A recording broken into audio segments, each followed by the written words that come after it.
Salut à tous. Bon voilà, je vous retrouve sur une petite vidéo. Vous voyez, comme vous avez pu voir sur ma présentation, j'ai fait des choux chinois au mois d'avril à peu près. Alors là, vous voyez, ils sont déjà bien beaux, hein. Du coup, ce que je vais faire, c'est que je vais en refaire d'autres. Sauf que je vais pas faire comme ils indiquent sur les paquets. Sur les paquets, vous avez pu voir, ils disent qu'il faut semer en rayon les graines, quoi.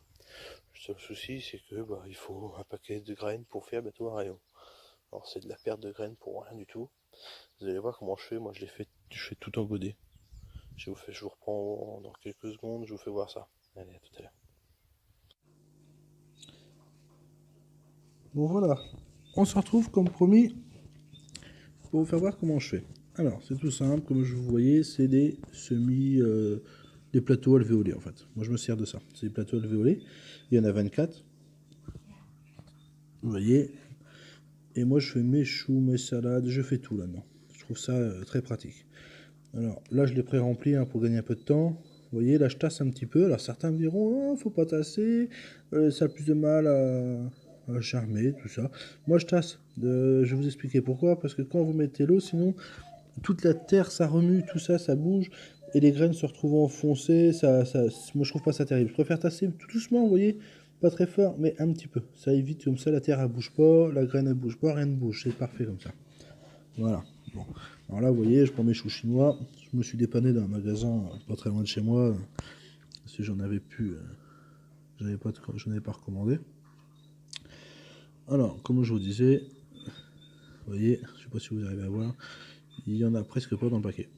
Je vais les mettre dans la main, vous allez voir. Il y a presque rien. C'est ce que je vous disais. Si vous faites ça en pleine terre, vous vous retrouvez, vous allez manger le paquet en entier. Tout ça pour faire une dizaine de pieds.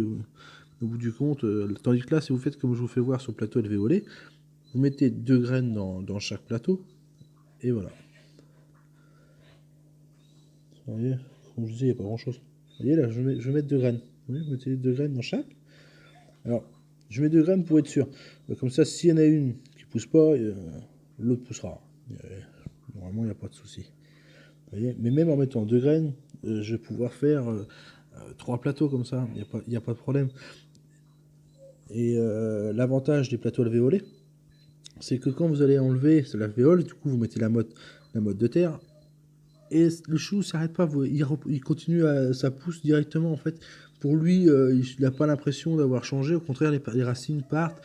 Il n'y a pas d'arrêt. Tandis que si vous repicotez, il y a un arrêt avant que ça reparte. Quand on repicote, il y a un arrêt. Tandis qu'avec en mode comme ça, il n'y a pas de souci, ça s'arrête pas, ça repart direct.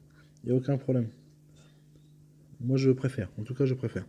Alors, vous voyez, quand vous avez fini de mettre 2 graines dans chaque, vous remettez une pellicule de terre. Juste une pellicule, il n'y a pas besoin de mettre épais. Par contre, faites attention, moi, vous voyez, c'est de terreau de semis. Mais ça arrive quand même qu'il y a des petits morceaux de bois, des fois de genre, ça fait comme un peu de la racine, je sais pas exactement ce que c'est, un peu comme du coco, quoi. Surtout, vous laissez pas ça, hein. Sinon ça a du mal à pousser, vous prenez vraiment une terre bien souple, hein, nickel. Là, j'ai pas trop de mal, c'est une terre que j'avais achetée, elle est vraiment belle, y a pas de souci. Mais vous voyez, très fin, je mets très fin. Je remets pas beaucoup, vous allez comprendre pourquoi. Je vais vous faire voir pourquoi. Là, je tasse un petit peu de façon, comme je vous expliquais, que la graine soit bien plaquée et que quand j'arrose, il n'y a aucun souci. Alors, je mets une fine couche, vous allez comprendre. S'il y en a qui laisseraient comme ça, hop, ils tassent, ils arrosent, c'est fini. Moi, je préfère pas. Parce que quand il y a des chaleurs, le problème c'est que ça se dessèche vite, ça souffle des chaleurs. Alors moi j'ai une petite technique, comme certains connaîtront. Je mets autre chose par-dessus pour éviter ça, qui garde toujours au frais, c'est de la vermiculite. Voilà, je mets une petite pellicule de vermiculite, et au moins ça garde au frais. La vermiculite, c'est l'avantage, en fait ça se gorge d'eau, et ça restitue l'eau, et en même temps ça garde aussi la terre au frais, quoi. Ça fait un peu le système de paillage indirectement. C'est le même système. Et franchement, je vous conseille la vermiculite. Dès qu'il y a un peu de chaleur, vous voyez la différence directement. Moi j'ai vu la différence, une grosse différence grâce à la vermiculite. Par contre, la vermiculite, ça son avantage avec les chaleurs, comme je vous expliquais, mais attention, il ne faut surtout pas mettre d'engrais.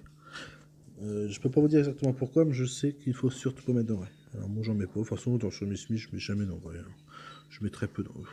Même dans le jardin, vous voyez, je mets très peu d'engrais en fait. Il n'y en a pas besoin. Vous allez voir si... Je connais même des personnes qui ont déjà mis de l'engrais et ça a fait le contraire en fait. Ça a fait carrément l'effet contraire. Bon voilà. Bon là on va se retrouver dans 2-3 jours je pense quand c'est repoussé. Allez, je vous dis à 2-3 jours.